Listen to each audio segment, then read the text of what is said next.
空が青いな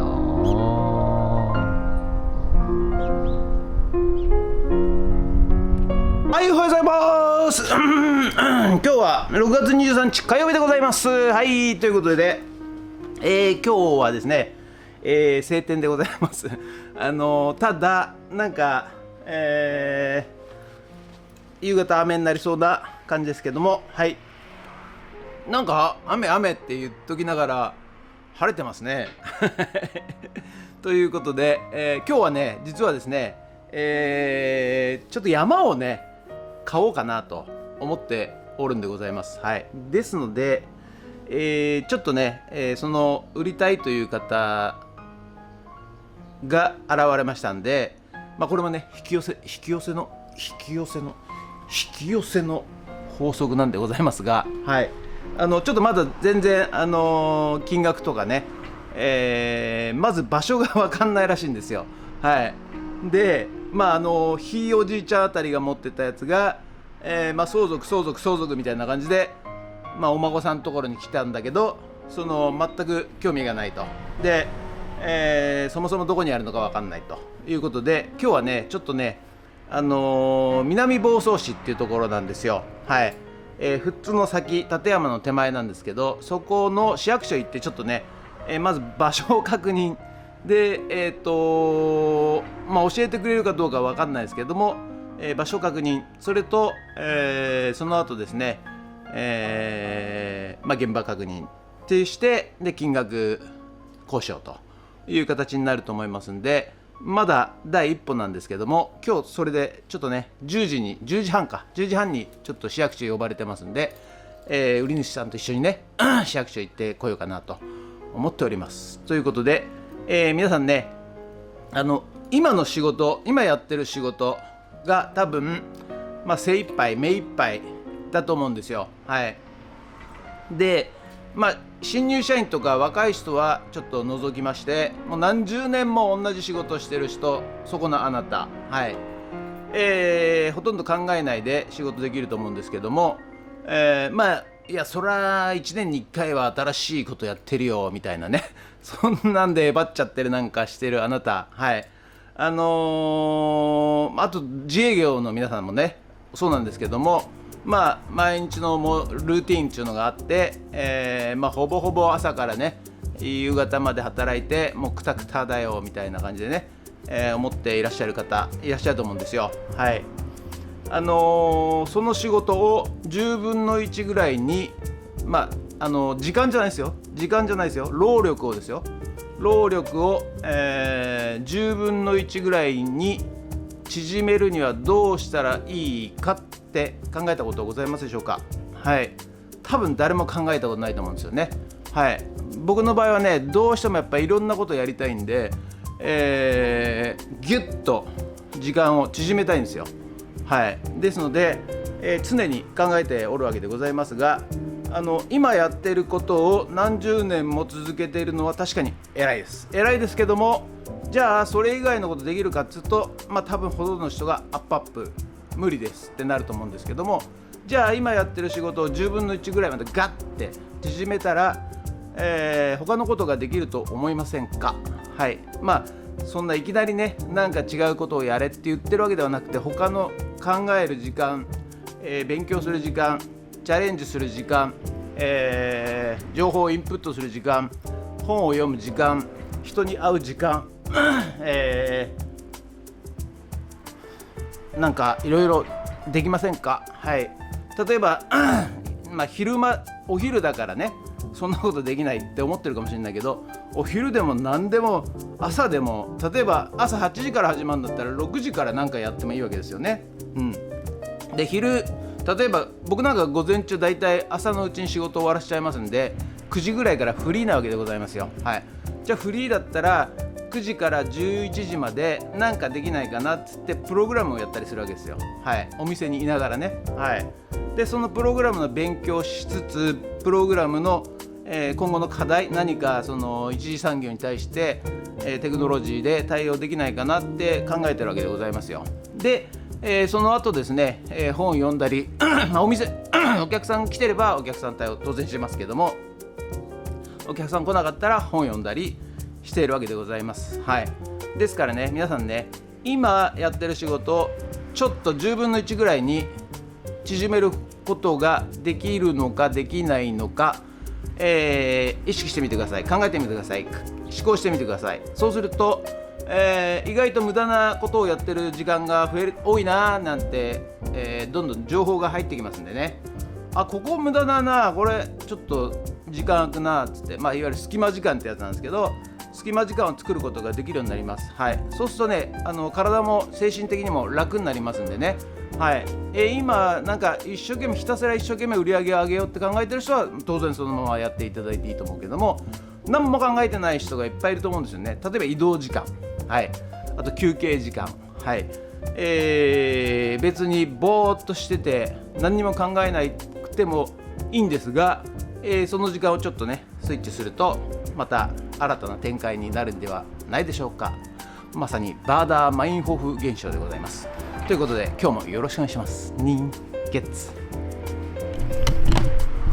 それでは毎朝のモーニングルーティンでございます。写真撮っていきたいと思います。こちら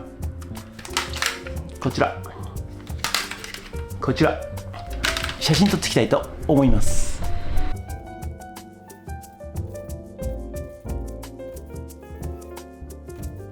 はい、それではさっき撮った写真をメルカリにアップしていきたいと思います。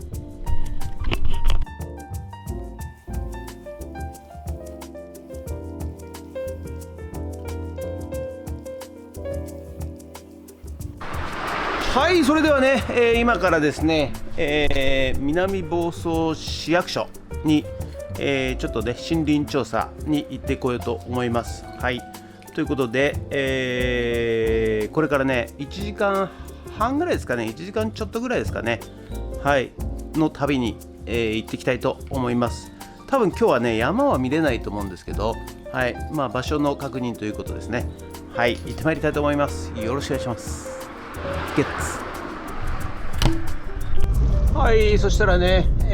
南房総市役所、もうちょっとで、到着いたします。ここは富浦駅かな。富浦駅でございますね。はい、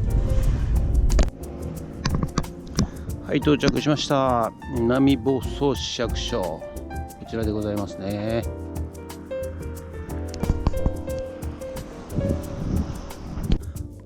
はい、ということでね、市役所出まして、ちょっと実際現場を見てみようということで、近くの道路に車を止めまして、そしてね、これバス停なんですけども、1日4本ぐらいしか走ってないバス停、この辺の、赤道、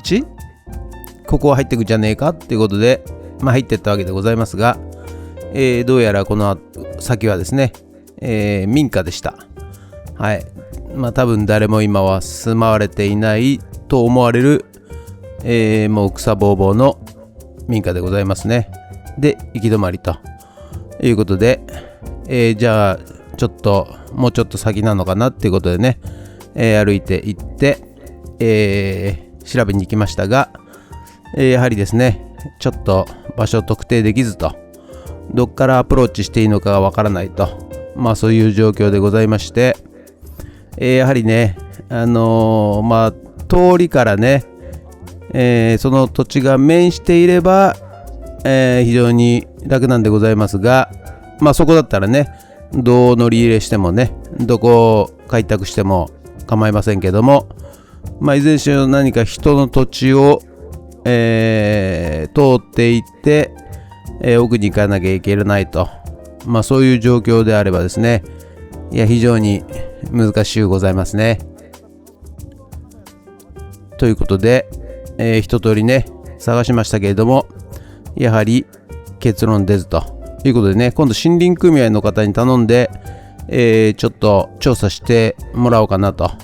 思っております。